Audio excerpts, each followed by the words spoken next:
For education channel में आने के लिए एक बार आपका फिर से स्वागत है। हम लोग कर रहे हैं 10th क्लास का एक्सरसाइज 2.2 का सेकंड क्वेश्चन, जिसका लास्ट पार्ट 6 पार्ट हम लोग करने जा रहे हैं। ठीक है, ऑलरेडी हम 5 पार्ट कर चुके हैं और उसको मैंने आपको क्लियरली एक्सप्लेन किया किस तरीके से करना है। सेम फार्मूला के ऊपर हम इसको करेंगे। ठीक है, स्टार्ट करते हैं। देखिए क्वेश्चन क्या है, find the quadratic polynomial. Quadratic polynomial हमारा क्या होता है, that is ax² + bx + c। इस फॉर्म के अंदर हमारे को एक इक्वेशन बनानी है जिसमें हमें दिया क्या है, when sum and product of zeros are given. Sum दिया है हमारे को, पहले वाली टर्म सम है, दूसरी वाली टर्म हमारा प्रोडक्ट है। तो दोनों चीज हमारे को ऑलरेडी दी हुई है, सम भी दिया है, प्रोडक्ट भी दिया है। ठीक है, सम का फॉर्मूला क्या होता है हमारा, alpha plus beta. Alpha plus beta क्या थे, रूट्स ऑफ द इक्वेशन, जिसको हम जीरोज भी बोलते हैं इक्वेशन की। ठीक है, तो अल्फा प्लस बीटा की वैल्यू दे दी -b/a और अल्फा इंटू बीटा की value they the c/a, that is product. ठीक है, ये फॉर्मूला आपको याद करना है। अल्फा इंटू बीटा होता है c/a, अल्फा प्लस बीटा होता है -b/a। तो हमको क्या क्या दिया हुआ है, हमको दिया है -b/a that is equal to 4 और यहाँ पे हमको दिया है c/a that is equal to 1। अब मैंने आपको बताया था 4 है तो हम 4 को क्या लिख सकते हैं, 4/1। 1 को भी क्या लिखते हैं, 1/1। ठीक है, बस इतना ही करना है। और दूसरी चीज फिर इसके बाद क्या करना था, हमको कंपेयर करना होता है a b c की वैल्यूज को। ठीक है, तो उससे पहले हमें करना होता है, हमें इनका बेस बराबर करना होता है। यहाँ देखो, यहाँ भी a की वैल्यू 1 है, यहाँ भी a की वैल्यू 1 है, तो हमें बेस बराबर करने की कोई जरूरत नहीं है। अगर यहाँ कोई चेंज होता, जैसे अगर यहाँ 3 दिया हुआ होता, a की जगह पे 3 होता तो हम इसको 3 कर लेते, 5 दिया होता तो हम इसको 5 कर लेते, मान लो यहाँ 7 दिया था तो हम इसको 7 कर लेते, वो कर लेते, मल्टीप्लाई करते। आपने ऑलरेडी पहले की कुछ वीडियो देखी होंगी कैसे किया, कर लेंगे आप। बट ये 1 दिया है तो ये और ईजी है। क्या करेंगे, कंपेयर करते हैं। a लिखा हमने, 1 आ गया भाई, दोनों में 1 है।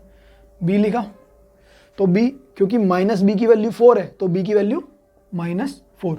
कई बार बता दिया मैंने आपको, अगर -b 4 है तो b की वैल्यू होगी -4। अगर यहाँ पे माइनस है तो ये प्लस का है, तो साइन यहाँ पे चेंज होके आएगा, क्योंकि हमें b लिखना है ना कि -b लिखना है। ठीक है ना, तो इसी तरीके से c की वैल्यू क्या हो गई, 1। या सिंपल सोचो, देखो आपको b लिखना है, ये -b है, b लिखना है तो ये माइनस उठ के यहाँ आ जाएगा, ये हो गया।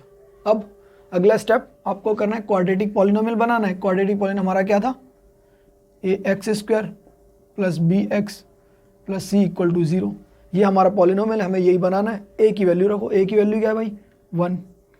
1x² + b की वैल्यू क्या है, -4x + c की वैल्यू 1 = 0। सिंप्लीफाई करो से, 1 × x² is x² plus -4 × x 4x + 1 = 0। ये आपका आंसर आ गया। ठीक है, दोबारा बताता हूँ एक बारी।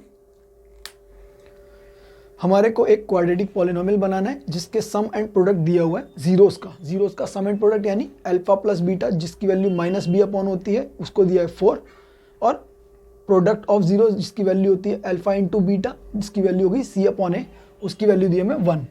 तो -b/a हमारा 4 हुआ, हमने लिख दिया 4/1। c/a हमारा 1 हुआ, उसको लिख दिया हमने 1/1। तो यहाँ से हमने कंपेयर किया। कंपेयर करने से पहले हम लोग चेक करते हैं कि जो हमारा a है उसकी वैल्यू सेम आ रही है कि नहीं आ रही है, उतना ध्यान रखना है बस। कंपेयर किया, a1 है, यहाँ भी a1 है, तो बस a को रखा हमने 1। b की वैल्यू आ गई हमारी b, क्योंकि यहाँ पे 4 आ रहा है तो ये -b 4 था तो b -4 हो जाएगा, वैल्यू चेंज हो जाएगी, तो ये हो गया -4। c को कंपेयर किया, c1 था तो c1 आ गया। अब हमने इक्वेशन दी है ax² + bx + c, जो हमारा क्वाड्रेटिक पॉलिनोमियल होता है, उसको हमने यहाँ पे लिख दिया, ax² + bx + c = 0। अब उसी चीज़ को हमने यहाँ पे मल्टीप्लाई किया। देखो a की जगह हमने 1 रखा, b की जगह -4 रखा, c की जगह 1 रखा।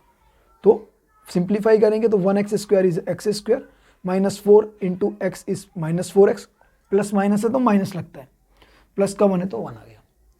अगर आपको प्लस माइनस में कंफ्यूजन होती है कुछ भी कि प्लस माइनस है तो क्या आएगा, अगर बाहर माइनस होता और अंदर भी माइनस होता तो क्या आएगा, इसके लिए ऑलरेडी कुछ इंटीजर्स के नाम से वीडियोस हैं हमारे चैनल पे, आप उनको देख सकते हैं। ठीक है, आई होप आपको क्वेश्चन समझ में आ गए होंगे और ये एक्सरसाइज आपकी कंप्लीट हो गई होगी।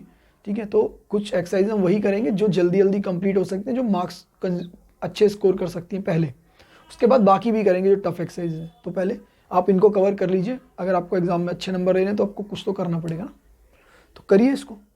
मैं उम्मीद करता हूँ आपको सारी चीज़ समझ में आ रही होंगी। ठीक है, A फॉर एजुकेशन चैनल में आने के लिए आपका बहुत बहुत धन्यवाद। से जुड़े रहिए और इसी तरीके से हम क्वेश्चन करते रहिए। फिर मिलते हैं।